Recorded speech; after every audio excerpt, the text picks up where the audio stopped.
Els llibreters s'exclamaven amb la resignació de qui predica en el desert. Es veia venir que un dia en passaria una de grossa, però les autoritats s'havien avesat a no fer res per evitar la tragèdia. També els clients i la premsa. El temps passava i a força de conviure amb un perill que els amenaçava, a ells més que ningú, els llibreters havien desenvolupat una gran perícia per evitar la catàstrofe. Era una qüestió d'equilibri, un art que consistia en cabir llibres, i més llibres en llocs impossibles, en piles tremoloses i sostres temeraris que desafiaven la llei i la gravetat fins a la inversemblança. Per això, quan van trobar el primer llibreter mort, sepultat per una llau de llibres, tothom deia que ja es veia venir que en passaria una de grossa. En poc temps van morir 3 llibreters més, tots aixafats per novel·les, assajos, biografies, enciclopèdies, manuals, pamflets, memòries, prontuaris, antologies, facsímils i obres completes. Si no hi va haver més accidents mortals és perquè els llibreters es van plantar. No volien que els tornés a caure al damunt l'exorbitància de llibres que els arribava cada dia. Exigien límits, quotes d'un sol títol al mes per cada segell editor. Amenaçaven de reduir la taula de novetats a la mida d'una tauleta de nit, etc. Avui se sap que una facció exaltada volia incendiar els magatzems de les editorials, destruir les furgonetes dels distribuïdors i fins i tot enverinar els autors més prolífics. Finalment, després d'unes llargues negociacions entre llibreters i editors, es va signar l'acord que encara és vigent i que permet entrar a les llibreries sense cap mena de perill. El pacte és una versió positiva de la desgràcia. En lloc de limitar el nombre de llibres editats, les editorials transporten els excedents i els estocs d'obres descatalogades als cementiris de llibres que són exclusius i gratuïts per al gremi de llibreters.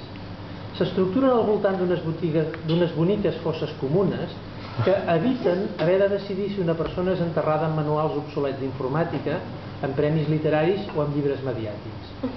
Diuen els experts que els cementiris mixtos de llibres i llibreters tenen un gran futur.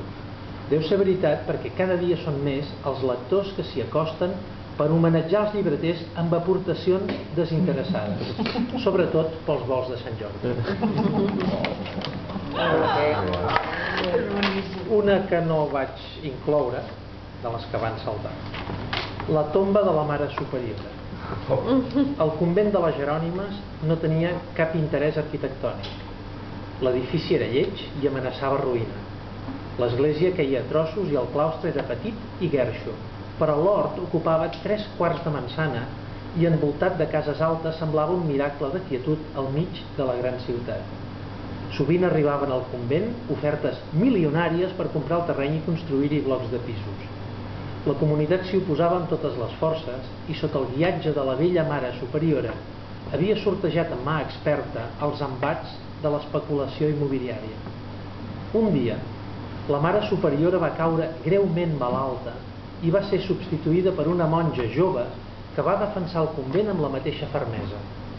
I veient que la superiora vella s'estava morint, va exhortar la comunitat a difondre els mèrits de qui estava a punt d'acabar els seus dies com havia viscut, és a dir, com una santa. La superiora jove tenia l'esperança que si la beatificaven, el convent es convertiria en centre de pelegrinatge i això seria la salvació definitiva. Quan la moribunda va saber que la comunitat deliberava si exposarien el seu cos incorrupte al presbiteri, a la cripta, o bé si li dedicarien una capella lateral, va fer un gran esforç per expressar en veu alta la seva última voluntat, que era ser enterrada al jardí amb les germanes que hi descansaven des de feia més de 200 anys, i va implorar a Déu que el seu cos alimentés les cuques de la terra i les papallones del cel. Les germanes van interpretar aquell gest humil com una prova irrefutable de santedat. I Nostre Senyor va fer el miracle. Al cap d'un temps de ser enterrada, centenars, milers d'arnes van sortir de la seva tomba i es van propagar pel convent, per les cases i pel barri en forma de plaga. Les autoritats van fer desallotjar el convent i van procedir a una fumigació intensiva. Però les monges ja no hi van tornar, van traslladar-se a l'Amèrica del Sud i Roma va arxivar la causa de beatificació de la vella superior.